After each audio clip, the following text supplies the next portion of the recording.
Hey there, hi there, ho there. We are back, and today I actually think the topic is kind of interesting. So I told you guys before that Dua Lipa has a newsletter. I subscribe to this newsletter, and I was reading this week's edition, and basically it talked about how there's an Egyptian woman who was murdered by a man who proposed to her, and then she denies his proposal, and he shoots her, and then he shoots himself. Now I clicked on the link that explained the story more in depth, and I want to just read it to you guys, because I am hyper aware of really the misogyny and the toxicness of African men. East African, North African, I've said it before, they're hyper religious. They just believe that women are property.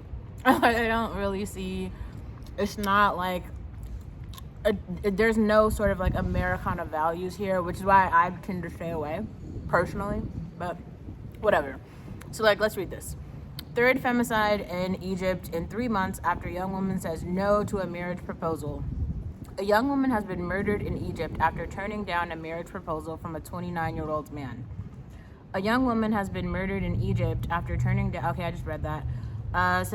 It's in a village of Toktanbesha in Monofia Governorate in the Nile Delta, underscoring an ongoing tragedy in the country. Violence against women and the authorities' failure to prevent it from happening. It's because nobody actually cares about... That's what I'm saying. Dehumanization is a process when people stop seeing you as a full person. You just become a uterus, or maybe a body, or a worker, right? This is why people... What Brett was saying last night when she was trying to talk about the queen, she was she's a mother, she's a grandmother, she's also a colonialist, okay? She's also an imperialist. If you're gonna use terms to describe people, use all the terms, right? She's also killed hella black people. It's just you gotta use all the terms. You can't just highlight the good shit. It's if you were to be yes, well, Olivia wrote 3 blog posts. It's yes, but I also got kicked off Twitter. So, let's take the good and the bad and humanize all the people. So, Ahmed Fatih Amarara shot Amani Abdul Karim, 19, on Saturday, and then reportedly turned the gun on himself and committed suicide. Damn. Amani is the 3rd female murder victim in Egypt in just 3 months. Each was murdered after refusing to marry the killer. Incels are real. Okay. Unsafe. It's just... What happened is not just an ordinary crime. It is a new crime of violence against women, and it's a femicide. That's true. Shama Elbana, spokeswoman for the Committee for Justice, told Mimo. We note that violence in general is increasing in Egypt, especially violence from the state against all citizens. At least identifying the crime and labeling it correctly helps us determine the reasons it is happening and helps us find solutions to protect women. I don't know if they can drive yet there, but if they can, maybe continue on that path. Give them education and apartments. Give them keys and money. That's capitalism is the solution to most free market capitalism and jobs for women. That is the solution. There's not another thing. Amani was murdered not long after an outpouring of solidarity with the student Naira Ashraf, who in June was beaten and stabbed multiple times outside Mansoura University by Mohammed Adol. The footage of the murder went viral, and the killing shook Egypt, especially after it emerged that Mohammed harassed Nara for a year. Wow. To the knowledge of authorities who failed to prevent her death. Wow. According to a Reuters article, Mohammed edited her face onto pornographic images and sent her death threats for months before he stabbed her. Wow. Nara reported Mohammed to the cybercrime police unit and filed 2 restraining orders against him. Yet her lawyer said the police did not undergo proper legal procedures and action was not taken against him. State-run media has tried to draw the focus elsewhere, in one case running an article which argues men kill their lovers due to Othello's disease or pathological jealousy. I swear, words mean things. This shit is ridiculous. Wow. From Nara Ashraf to the student Amani, the story Love Never Kills is an ongoing drama. Is it? Because it just sounds like murder to me. Nara's autopsy was published, focusing on the results of her virginity test and whether her hymen was intact. It's like, oh, Jesus. Oh, my God. Then a discussion erupted online. Why didn't Nara wear the headscarf? Could other women choose not to wear it be subject to the same act of violence? Cover up or meet the same fate? Oh, shit. They are not. Oh, sorry. One Al-Azhar professor said, this is nuts. Then, just 1.5 months after Nara's brutal murder, it happened again.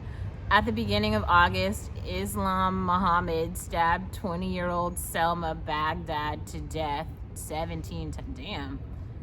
In the eastern part of the Nile Delta. We got stabbers, killers, shooters. This is nuts. It is unsafe. Everybody should just stay inside. Let's just keep making YouTube explanations about shit.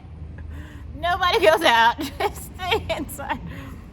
Islam had posted a story on his social media threatening Selma after she turned down his marriage proposal with a firm no. What does that even mean? Is there like a non-firm no? Let's try it, guys. No. No. Hell no. No. No means no. Like, how many times do you have to say it? As Amina's story spreads on social media, oh shit, wait. Well, I can't use that. It was like a link to Twitter. We are permanently banned, so whatever. As Amina's story spreads on social media, observers continue to mourn Nara and Selma, call for urgent justice for women in Egypt, and for the attention to be put on squarely what happened rather than what they were wearing. I don't even see how that's an argument at all. Like, who gives a shit? Death is death. Like, murder is murder. If you kill somebody, what happened is you kill them. If they wore a dress or a shirt, if they were smiling, if they deserved it or not, murder is still murder. The killings were an extension of violence against women in Egypt, which began with threats, beatings, harassment, and have continued every day without confrontation or clear rejection by society. Shama says, this is due to toxic relations between men and women, a cultural heritage that encourages violence, religious interpretations that incited it, the absence of adequate legal protection, the existence of legal loopholes that allow criminals to go unpunished, and the deterioration of the security system in Egypt. And for these reasons, women don't report what's happening to them.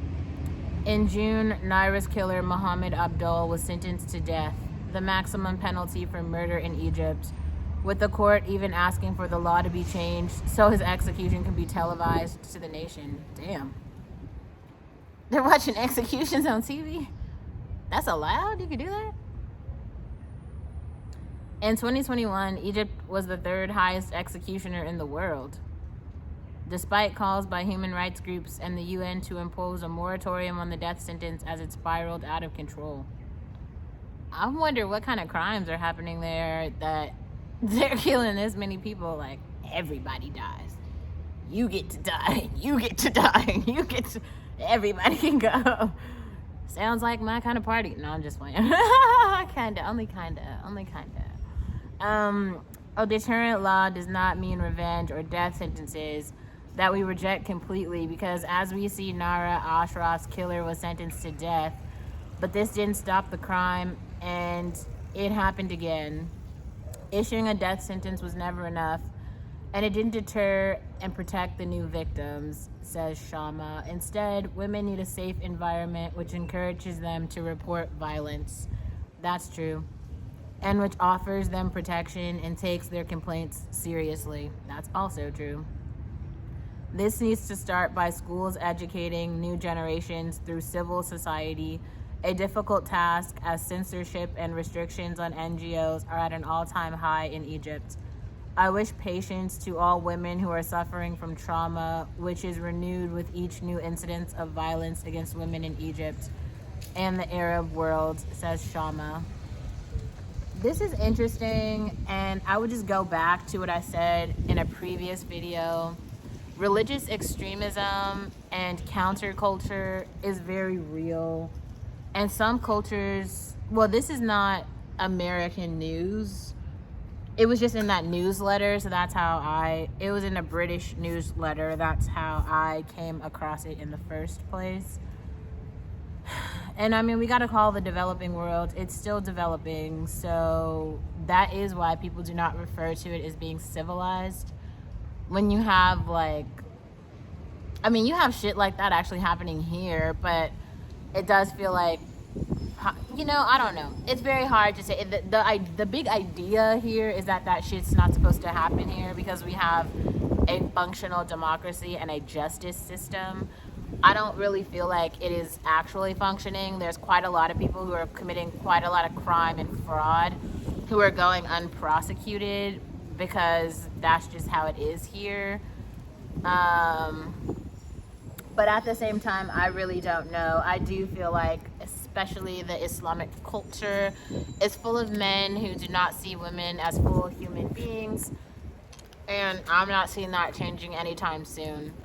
When a culture has been around this long and is enforced by religious books and ideologies that discourage women from getting proper education or leaving the home, this is 2022. What do you think?